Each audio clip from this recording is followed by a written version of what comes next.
Imagine a small village where the quiet of the night is broken by mysterious whispers coming from an ancient church perched atop a fog-covered hill.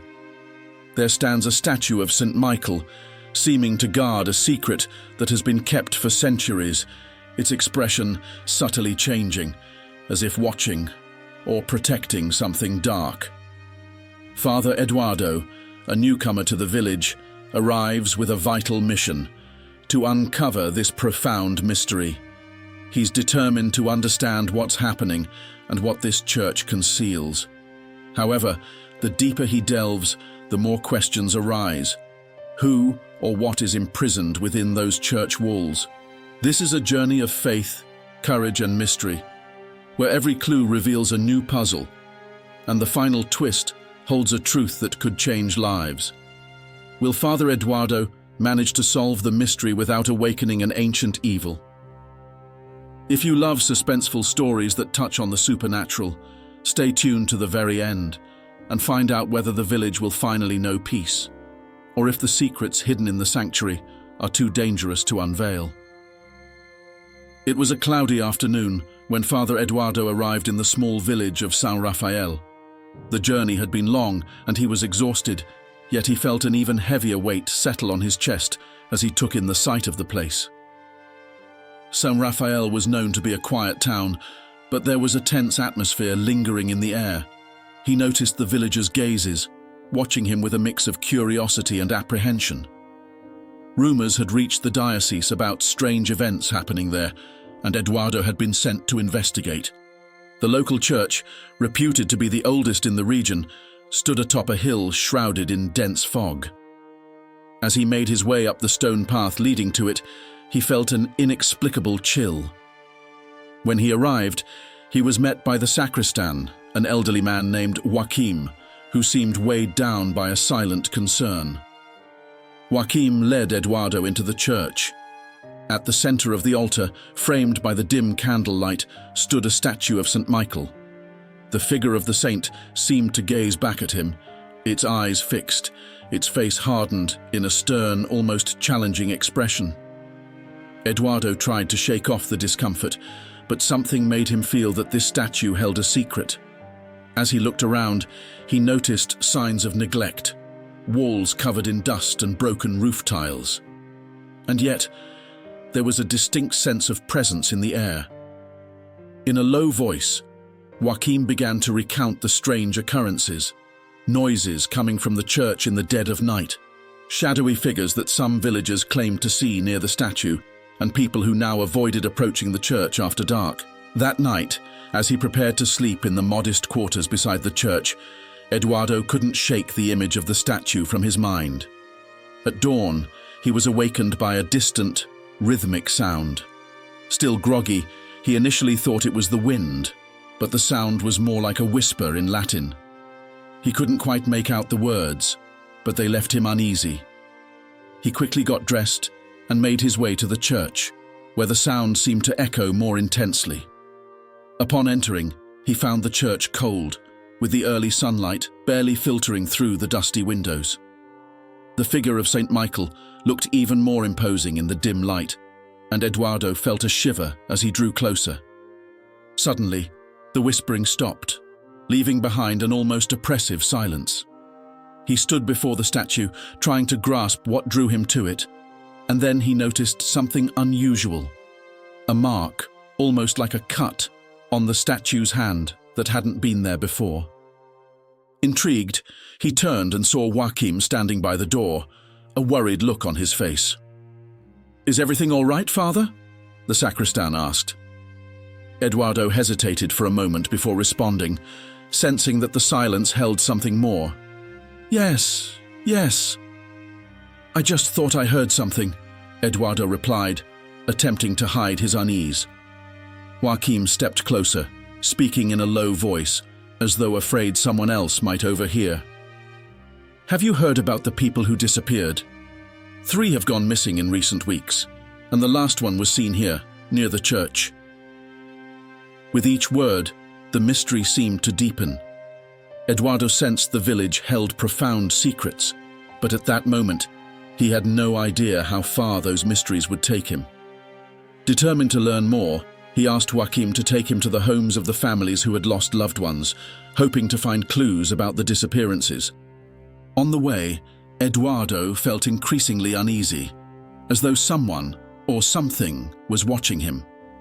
When he arrived at the first family's house, Eduardo was met with a somber atmosphere that weighed heavily in the air. The mother of the missing young man led him to her son's room, where his belongings were still neatly arranged, as though he might return any moment. Eduardo looked around, taking in the walls, the furniture, every detail. Among the books, he found a notebook filled with disordered notes. Some phrases were in Latin, others were hurried scribbles. One phrase, repeated several times, caught his attention. "They are watching me." "He was a good boy, father," the mother said, breaking the silence. "But in the days before he disappeared, he was acting strange. He said he heard voices, but no one took him seriously." Eduardo frowned. "Voices?" It was almost the same sensation he'd felt that morning when he heard the mysterious sound. Closing the notebook, he decided to continue with his visits, feeling that there were more clues yet to be uncovered. At the second home, the father of one of the missing girls led him to the garden, where she used to spend hours gazing at the church. According to her father, a few days before she vanished, she mentioned something about a light coming from the church, and her behavior changed afterward. The man gripped Eduardo's arm tightly, his eyes filled with desperation. "Father," she said, someone or something was calling to her. Back at the church, Eduardo felt more confused and disturbed than ever. Upon entering, his eyes were immediately drawn to the statue of St. Michael, and he had the distinct impression that the figure had changed. It was as if the expression was more severe, almost watchful. Eduardo closed the church to reflect in silence, but as he turned to leave, he felt a cold breeze and heard a whisper, this time clearer. The words were fragmented, floating in the air like remnants of a long-lost secret. Eduardo felt a chill run down his spine, but forced himself to stay calm. He closed the church and walked up to the altar, where the whisper seemed stronger. The words, now clearer, formed broken phrases like, "Come. They are near." He sat in the front pews and tried to pray, but the words slipped from his mind. With each attempt, the whispers grew louder, and the church seemed to come alive around him. The candles beside the altar flickered, and for a brief moment, he felt a crushing weight on his chest, as if an unseen presence was pressing down on him. With effort, Eduardo took a deep breath and stood, trying to shake off the terror. He walked to the sacristy to retrieve his journal, where he kept personal notes on mysteries he had encountered as a priest. Something in his instinct told him the secret of the statue ran deeper than it seemed. He jotted down everything he had learned from the families, as well as his impressions of the statue's changing expression. Before leaving, he decided to approach the statue of St. Michael once more, as if it might somehow provide answers. Standing before it, he felt a strange sense of recognition rise within him, and he noticed a detail he'd never seen before. At the statue's base was a small symbol, covered by years of dust and melted wax. He wiped away the dust with his fingertips, revealing an inscription that read, "Those who seek shall find truth between faith and the unknown." As he read the words, a chill spread through him. A new question echoed in his mind. Could the statue be guarding a darker secret? Determined to find answers, Eduardo knew that the only way forward was to follow the clues. He would consult some of the church's old books and records, searching for any mention of this symbol or the cryptic inscription. Little did he know that these investigations would lead him closer to an ancient mystery. The following morning, Eduardo woke with a sense of unease, feeling that he was diving deeper into an enigma older than the church itself. After completing his morning duties, he went straight to the small library in the church's basement, where old books and historical records lay covered in the dust of time. Flipping through the pages of ancient documents, Eduardo found references to other churches where statues had changed expressions or shown signs of life. However, the explanations were always vague, as if the authors feared to recount what they had truly witnessed. There were mentions of legends about apparitions and unexplained miracles, but no concrete reports. What caught his attention, however, was a passage describing a seal of protection similar to the symbol he had found at the base of St. Michael's statue. This discovery made his heart race. The symbol on the statue seemed to be a key to something greater, a protection against forces he barely understood. Then he found a handwritten note indicating that the symbol not only protected, but also sealed something within the statue. With his heart racing, Eduardo realized that the statue of St. Michael might not just be a piece of religious devotion, but also a guardian of some ancient secret, possibly something deemed too dangerous to be revealed. As he processed this new information, the whispers he'd heard the previous night returned, echoing in his mind. Were these whispers a warning or a call to continue investigating? Eduardo decided he needed to consult someone with more experience in ancient symbols and religious mysteries. He remembered a retired exorcist he knew, Father Antonio, a man who always said that evil was more common than most people imagined. Antonio had dedicated his life to studying the mysteries and hidden forces of faith. Without wasting time, Eduardo called the retired priest and asked for help. Antonio's voice, deep and seasoned, reassured him. He promised he would arrive in town the next morning to help unravel the mystery surrounding the statue and the church. Eduardo didn't know it yet, but this decision would lead him down an even deeper and more dangerous path, where faith and the unknown would intertwine in ways he had never imagined. The next day, Father Antonio arrived in town, calm and with a steady gaze, like someone who had faced what others preferred to ignore. Eduardo welcomed him with relief, eager to share his discoveries. After a brief conversation, they went straight to the church, where the priest examined the statue intently. Antonio observed the symbol at the base and murmured a few words in Latin. He explained to Eduardo that the seal was older than they had thought, with roots in protection rituals used against malevolent spiritual forces. "It's not a common symbol," Antonio said, with a seriousness that made Eduardo shudder. "Only when something very powerful needs to be contained is this type of protection used." Eduardo felt the weight of the priest's words. The sensation that something was trapped there, in the church he had believed to be a safe sanctuary, sent a shiver down his spine. He knew they needed to be cautious, but Antonio also seemed determined. With a flashlight in hand, he asked Eduardo to help him investigate even more closely, and the two began a search for answers they could not imagine where would lead them. Eduardo and Father Antonio spent hours searching for any clue that could reveal the statue's true nature. With a keen eye, the priest examined every detail around the altar, searching for hidden symbols and subtle marks on the walls. In a moment of silence, he asked Eduardo to pay close attention to the sounds around them. Suddenly, as they examined the wall behind the statue, Eduardo heard a low, continuous noise, almost like a distant whisper. The wall seemed to emit a faint vibration, and as they moved closer, they noticed an almost invisible line marking a hidden passage. With some effort, they pushed against the wall, which, to their surprise, slowly gave way, revealing a narrow, dark passage. Father Antonio made the sign of the cross and lit a small candle he carried in his pocket.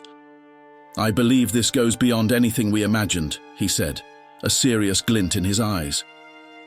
Eduardo, his heart pounding, followed the priest down the passage.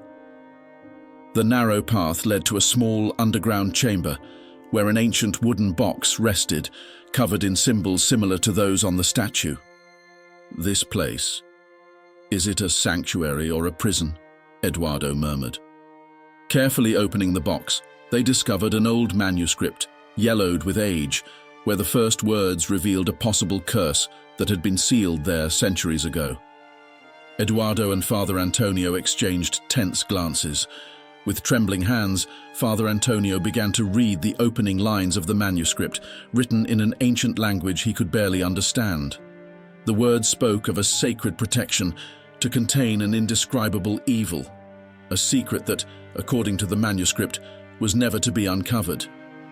The text referred to an order of monks who had sealed the statue centuries before. It claimed that something was imprisoned inside, something that did not belong to our world. The manuscript further described specific rituals and prayers, indicating that the seal on the statue must never be broken. Eduardo realized that the statue was not just an ancient artifact, but a kind of guardian of something dark. Suddenly, a noise came from within the church above them. A scratching metallic sound echoed through the walls. They stopped reading, their hearts pounding, as the sound seemed to move along the floor above them, as if the very church was alive and restless. Father Antonio paused, looking at Eduardo. "I believe we have awakened something by coming here."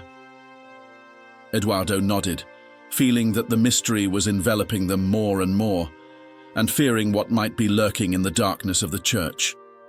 The noise from above grew louder, reverberating through the small space where Eduardo and Father Antonio were.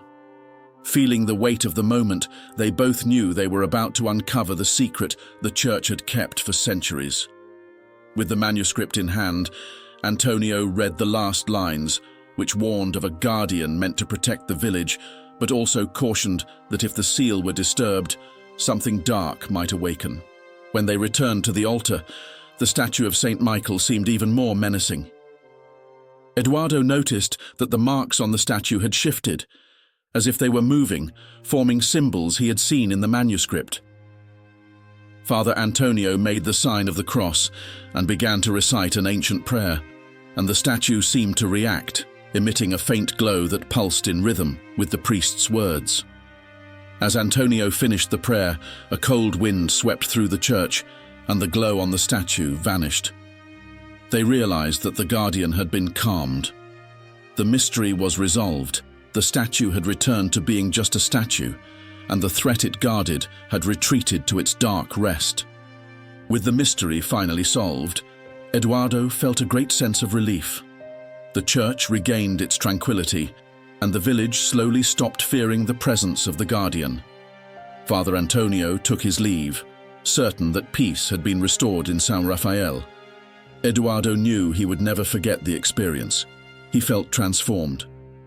Walking through the village the next morning, he noticed that the villagers' gazes were lighter. Peace had returned to reign, and he felt grateful for having had the courage to face his fears and uncover such an ancient and profound mystery. The statue, now silent, symbolized a new beginning for the village and for him. Eduardo understood that from that day on, his faith had a new depth, and perhaps a new mission awaited him on his path.